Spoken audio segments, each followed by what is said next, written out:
we are going to talk about Southern agrarians. Southern agrarians वो 12 American Southerns थे जिन्होंने एक लिटरेरी मैनिफेस्टो लिखा था इन 1930s, जो जिनका ये जो they and their essay collection named as I will take my stand, the South and the agrarian tradition. सो ये जो इनका एसे था का कलेक्शन था, ये इम्पॉर्टेंट है, ये आप ध्यान में रखेंगे। इसका नाम I will take my stand, the South and the agrarian tradition. So इन्होंने सदरन रेनेसा में भी कंट्रीब्यूट किया, साथ ही साथ में सदरन लिटरेचर को भी पुनर्जीवित किया इन 1920s 1930s में।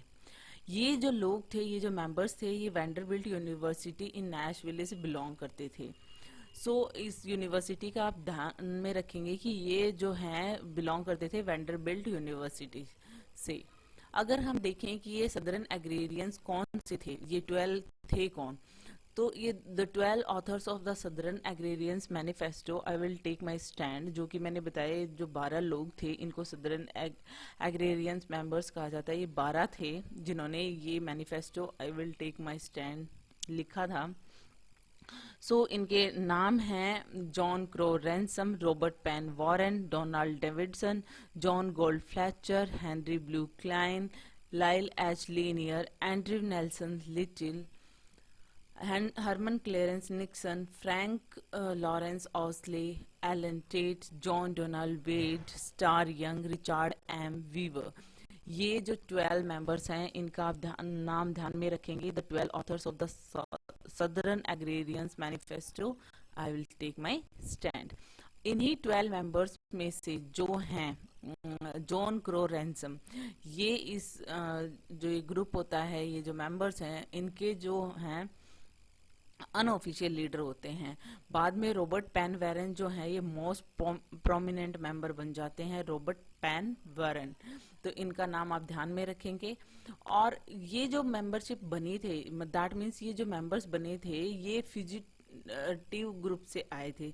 दैट मीन्स कि यहाँ पे हम ये कह सकते हैं कि जो एग्रेरियंस थे ये आए थे, फ्यूजिटिव जो पॉइंट्स थे उनसे ये बने थे। तो इसलिए इनको कहा जाता है 12 सदरन्स भी कहा जाता है, क्योंकि 12 मेंबर्स के नाम जो हमने अभी देखे थे। साथ ही साथ में ये वैंडरबिल्ट यूनिवर्सिटी से बिलोंग करते थे, इसलिए इनको वैंडरबिल्ट एग्रेरियंस भी बोलते थे। नाशविले एग्रेरियंस भी बोलते थे because Vanderbilt university in Nashville, तो इनको उसके नाम से भी बोला जाता था। एंड टेनेसी एग्रेरियंस भी बोला जाता था और फ्यूजिटिव एग्रेरियंस भी बोला जाता था, क्योंकि ये ग्रुप इन्हीं से बना था। सो होप आपके जो ये अदर नेम्स हैं इनसे भी आप जरूर ध्यान में रखेंगे कि इनको जो है कि ये एग्रेरियंस जो थे they evolve from a philosophical discussion group known as fugitive और fugitive poets, that's why they are called as fugitive agrarians. Hope आपको समझ में आ गया होगा कि ये एक ऐसे फिलोसफिकल ग्रुप से ही उभरे थे, इस दैट्स व्हाई ये फ्यूजिटिव एग्रेरियंस भी कहलाते हैं।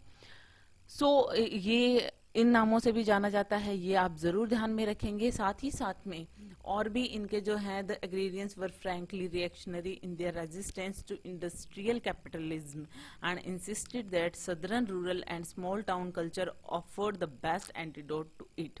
दैट मीन्स कि ये जो सदर्न एग्रेरियंस थे इनका काम क्या था, दैट मीन्स ये ग्रुप बना किस लिए था। पहले तो एक लिटरेरी ग्रुप था, दैट मीन्स कि ये लिटरेचर पे बात करते थे, लेकिन बाद में इनको ये इंडस्ट्रियलाइजेशन, ये जो कैपिटलिज्म का टाइम आया, ये इसे हेट करते थे। सो इन्हें जो भी इंडस्ट्रियलाइजेशन आ रही थी, मॉडर्निटी आ रही थी, अर्बनाइजेशन आ रही थी, ये पसंद नहीं थी जो कि अमेरिका में आ रही थी, स्पेशली इन सदर्न साइड।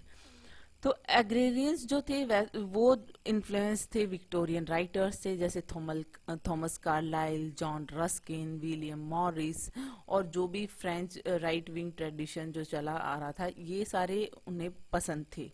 साथ ही साथ में उन्हें जो उनके कंटेम्प्रेरी थे उनकी राइटिंग्स भी उन्हें पसंद आ रही थी, जैसे T S. Eliot, T E. Hulme, Charles Morris. तो ऐसे जो राइटर्स थे वो भी उन्हें पसंद आ रही थी, लेकिन पसंद नहीं आ रहा था तो मॉडर्निटी, अर्बनाइजेशन एंड इंडस्ट्रियलाइजेशन। सो उन्हें ये सारी चीजें पसंद थी नहीं, इसलिए वो इन सब चीजों के खिलाफ थे। नेक्स्ट अगर हम देखें तो इसमें जो क्या क्या चीजें थी कि इन्होंने और कौन कौन सी चीजें लिखी थी, तो most of the southern agrarian contribute to a second collection of essay who owns America in 1936।